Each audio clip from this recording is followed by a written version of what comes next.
Thanks for tuning into Profit Insights. I'm your host, Neeraj Shah. The biggest question on the minds of investors is the behavior of the FIIs over the last 5 months, wherein India has been, if not singled out, then certainly has met with serious outflows. Does this change, or is this a different scenario because of some other markets starting to look a lot more attractive?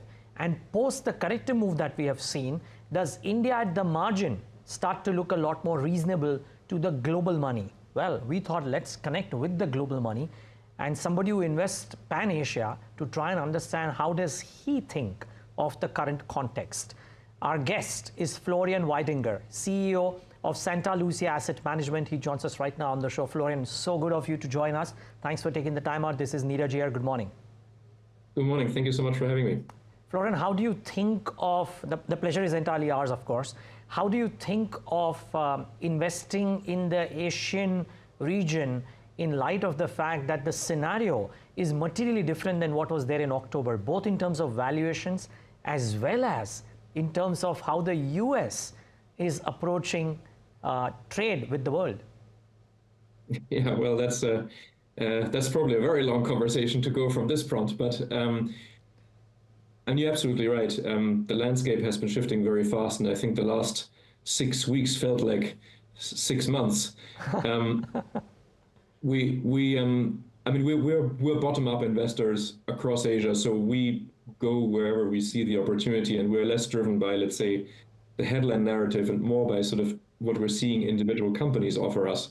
But we do invest across the region, and you hinted at that during your introduction. Of course, India has sort of gone from being very popular with investors to being less popular with investors, in particular foreign investors. Although I should probably add here that foreign investors have always been very fascinated by India in theory, but less so in practice, because the foreign flow has actually been quite poor all the way through. And it's been the domestic investors in India that have really carried that market. But of course, foreign investors now are who used to sort of see India as quite lazily, to be honest, as the other large Asian market alongside China.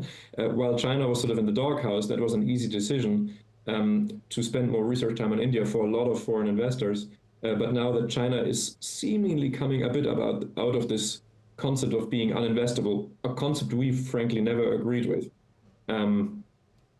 We think there are opportunities in every market, and no market per se is uninvestable.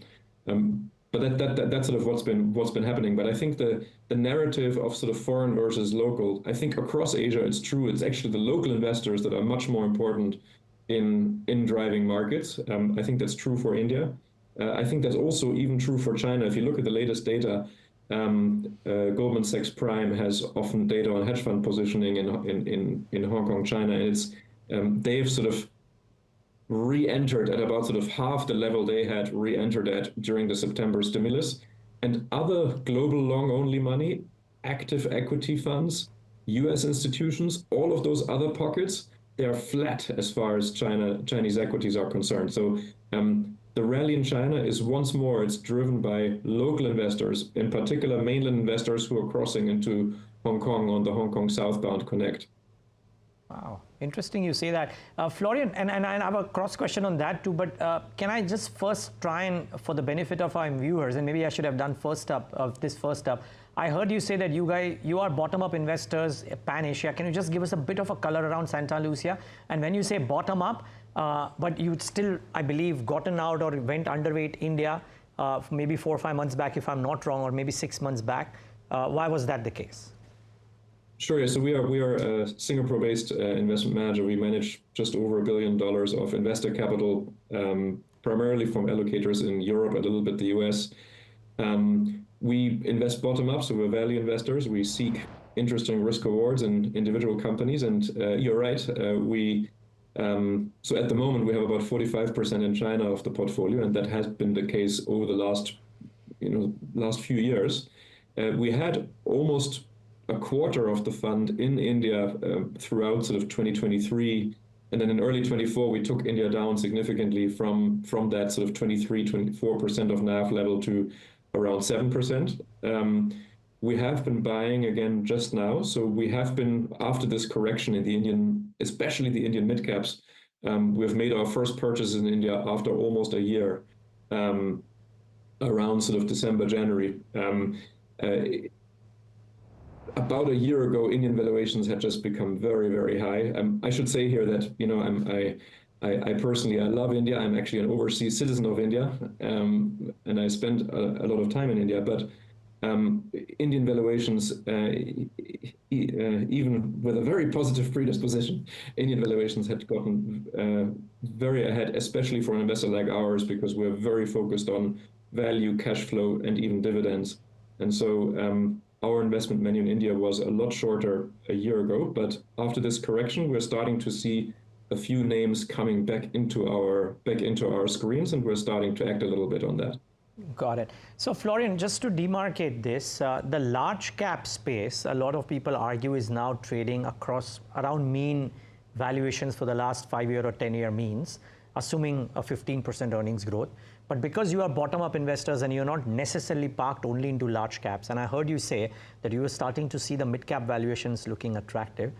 I mean, the index valuation won't matter for you, right? Because a clutch of names would be trading at very reasonable valuations relative to what they were in the last 6 odd months. So therefore, would you, over the course of the next 6 to 9 months, if growth were to return back to India, pool or fish in the mid cap and the small cap pond, or are you also tilting a bit towards large caps, because the narrative is that the large cap valuations are a lot more reasonable right now?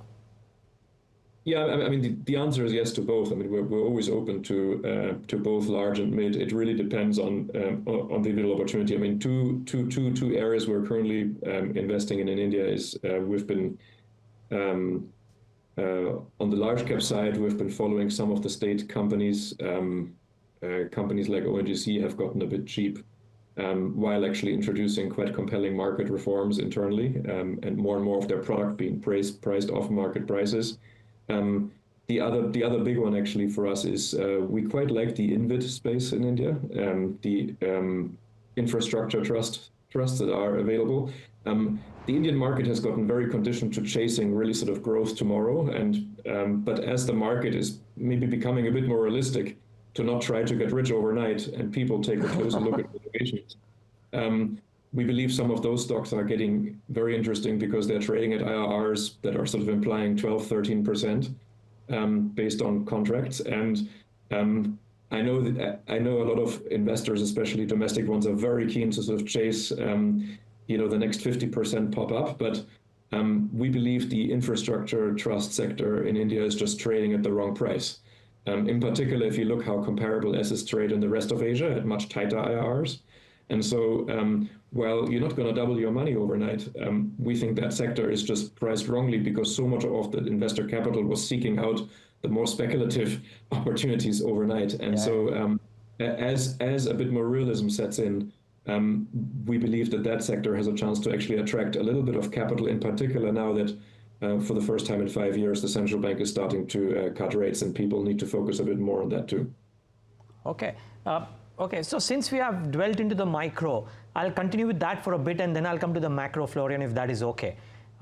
You mentioned the interest rate cuts. Now, the Reserve Bank of India may well do its own thing independent of what the Fed does, but if growth in the US, because of the tariff tantrums, etc., also coming to a halt or becoming an issue, then maybe the Fed acts as well.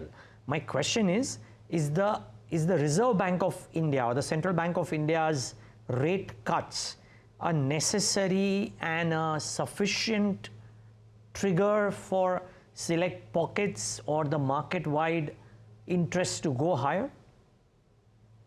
No, it's not sufficient. I think you obviously need every sort of micro decision among asset allocators to also work out that way, and that's just one of the inputs. But I do think that, and since you're bringing up the US here as well, that a pathway where the US is no longer pursuing, either actively or nowadays maybe recklessly pursuing the opposite, is no longer pursuing a strong dollar. That had been the major check on asset prices in emerging markets in Asia, but also it's been the major check on Asian central banks. I think it's fair to say that Asian central banks across the board have been running interest rates that are a bit too high for their domestic economies, in part because they have been defending not just against local inflation, but also defending against US dollar strength. And as US dollar strength, let's just say it no longer continues to strengthen, just sort of neutral, but or abating a little bit, that would give a lot of policy room, not just to the Indian central bank, but to Asian central banks overall. And the most blatant example of that might be Indonesia, maybe the Philippines, but there are several Asian markets where the interest rate is just frankly too high given local conditions. Inflation is actually not that high in Asia. I mean, most, especially international investors, often have this misconception that Asian inflation is so high. Actually, Asian inflation was essentially the best performer during COVID. Relative, and we just had a step down in rice prices in several markets, and obviously food is a major input into the CPI baskets across the region. I'm generalizing very, but directionally it remains true that EM Asia inflation is quite low, and the moment you don't have the pressure from a strong dollar anymore, a lot of central banks can do what is quote unquote adequate or Taylor rule implied for their own markets rather than having to worry about the dollar. And I think that could be an interesting change for EM assets. As we all know, I think it's been 14 years or so that you had EM consistently outperform developed markets, and this is probably among the longest such cycles. So seeing a stalling in the US dollar could be a very interesting setup for EM asset performance. That's very interesting. But Florian, if that happens for the emerging market bucket at large, or for a clutch of other Asian economies that they cut rates, ceteris paribus, if growth assumptions for almost all of the nations remain as they are, I know it's a difficult one, but since you have to build a hypothesis, I'm building one for you here, that growth doesn't suffer too much because of the trade wars, and interest rates also come down, what would the relative positioning of various Asian markets be for you? Because I heard you say that China has been 45% for you for the last few, and you are overweight there. But India came down from, let's say, 24 or 23 all the way down to 7. You're starting to nibble there. If indeed rates come down and if growth stays constant in India, which is about 15% earnings growth for FY26, would you look to scale up the India exposure? Yeah, I mean, we wouldn't think of it as in that sort of top-down view. We would really sort of look at what the individual companies are doing. But absolutely, a market like India, which tends to be historically quite constrained by both US dollar and oil price. Now, oil price is fine, but US dollar is the other constraint, right? So that would marginally open up more India, not just for us, but for most investors. I think the other market I should highlight here would be Indonesia. I think if we were to see more permanence to this dollar move, and the dollar weakening a little bit from here and rates coming down a little bit, then Indonesia would probably be one of the Asian markets most spring-loaded to such a scenario. Very interesting to hear that term as well, most spring-loaded. Florian, what about incremental exposures to China? I mean, I heard you say that local investors have been the main reason for China, but we've seen global money flow in reasonable measure in the last 6 weeks, if I'm not wrong. My question, though, is this, that if you are already exposed to up to a particular 45%, and let's assume the multiples have moved from 9 to 12, just for argument's sake, there could be a few decimal points here and there, but largely China valuations have inched up from maybe 9%, 9.5 to about 12, 12.5 times. Is there a peak in terms of valuations? I know you bottom up, but I'm still trying to understand that if the markets start to look expensive to global investors, then maybe bottom-up investors also change the behavior a little bit. So how do you view incremental exposure to China from here on?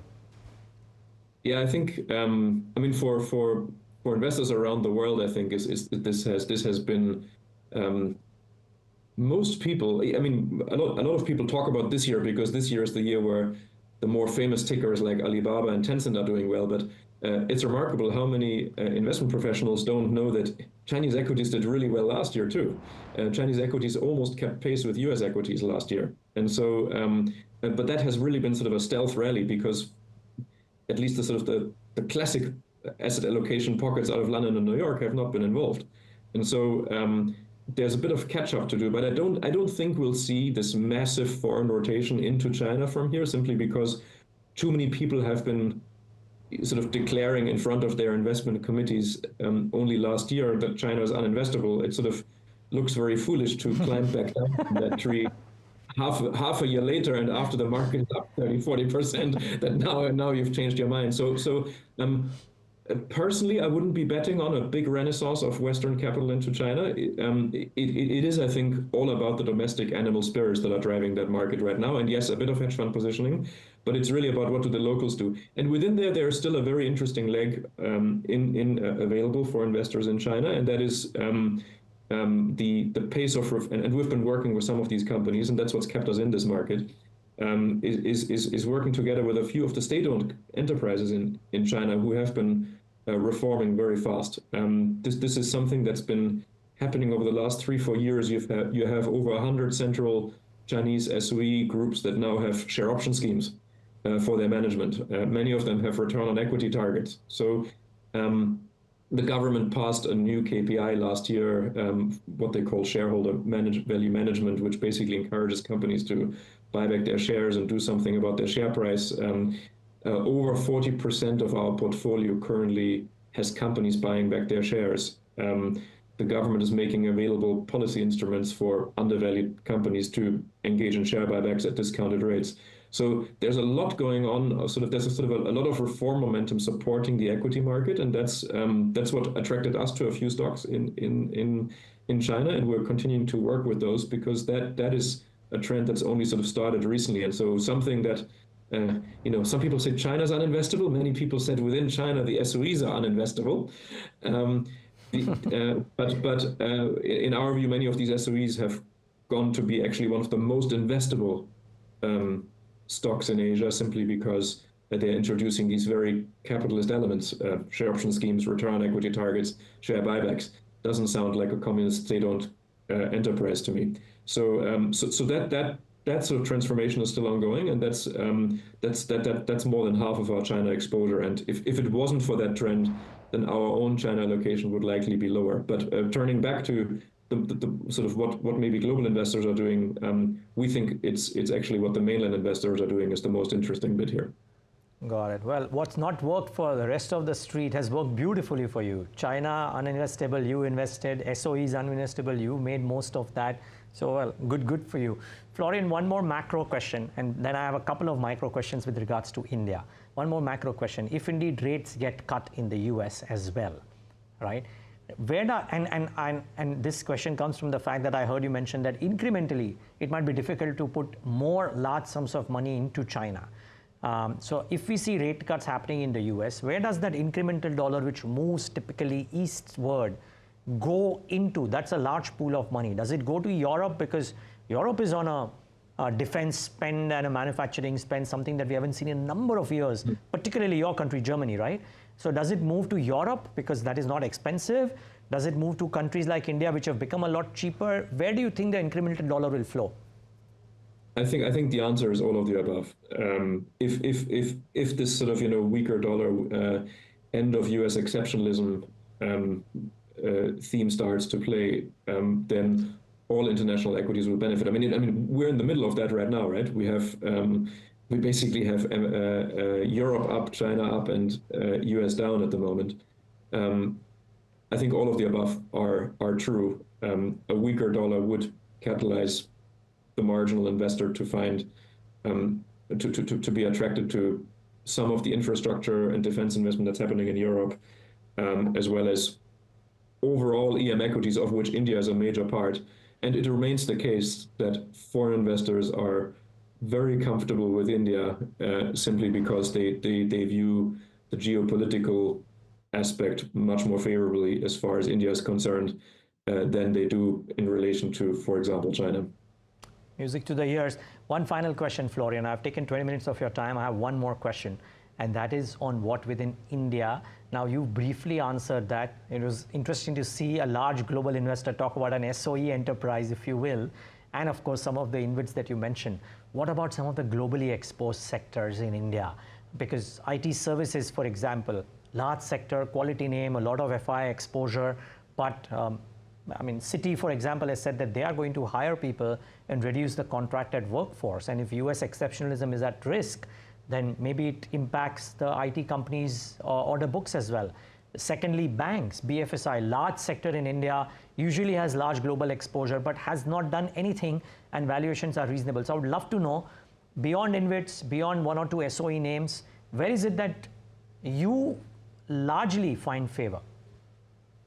Yeah, I mean, unfortunately, I can't give you an answer to your question because, frankly, we're asking ourselves this question in the office at the moment, right? I mean, for all this talk about Make in India, it's actually services exports that have grown really fast, even in the last few years, and goods exports have actually sort of flatlined in India over the last few years. So, and actually, I think on the latest stats, services is the line just crossed as well. So, this is a concern because it's hard to forecast exactly how corporates will behave. Will this, also think about? I mean, the only positive thing here is probably that what the US is doing to itself with visa restrictions and so on is likely going to maybe mean that more seats need to be occupied in outsourced IT services, located in India rather than hiring into the US, simply because it's very hard to get people there these days. I'm sure you've seen the newspaper stories of people being turned away for very spurious reasons. But that is a vulnerability for India. None of us quite know how that will fall just yet. Well noted. Florian, lovely to know that you are an overseas citizen of India, and whenever you are in Mumbai next, I invite you to our studios. We're lovely to talk to you in person, but have a great trip, and thank you so much for taking the time and speaking to us. Well, very nice to speak to you. Thank you so much for inviting me. No, the pleasure was ours, and viewers, thank you for tuning into Profit Insights.